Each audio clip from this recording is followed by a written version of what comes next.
future of aviation. Flying as a passenger in an aircraft is very comfortable.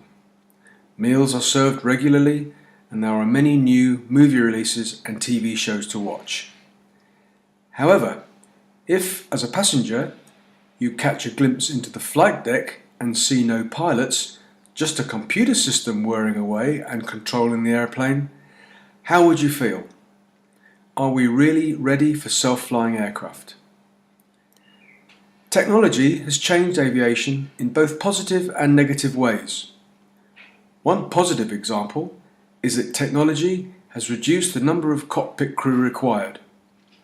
Before the 1980s, most large airliners had a pilot, co-pilot and flight engineer in the cockpit. The pilots flew the aircraft and the engineer managed pressurization, cabin temperature, fuel and other systems.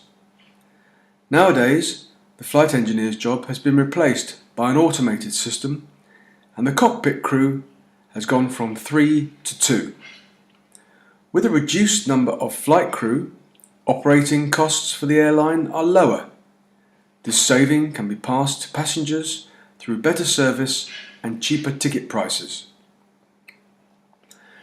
A negative example of how technology has changed aviation is that technology gives the false impression that the aircraft are flying themselves. They are not.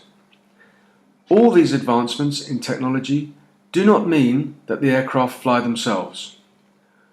Post-takeoff, there is a lot of hands-off time for pilots, but they are continually monitoring and adjusting aircraft navigation and systems, communicating with air traffic control and preparing for the next phase of flight.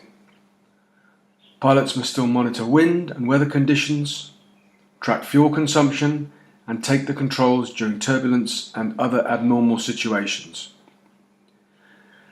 Computer systems can detect problems more quickly and effectively than a human pilot, but nothing beats the skills of a highly trained pilot.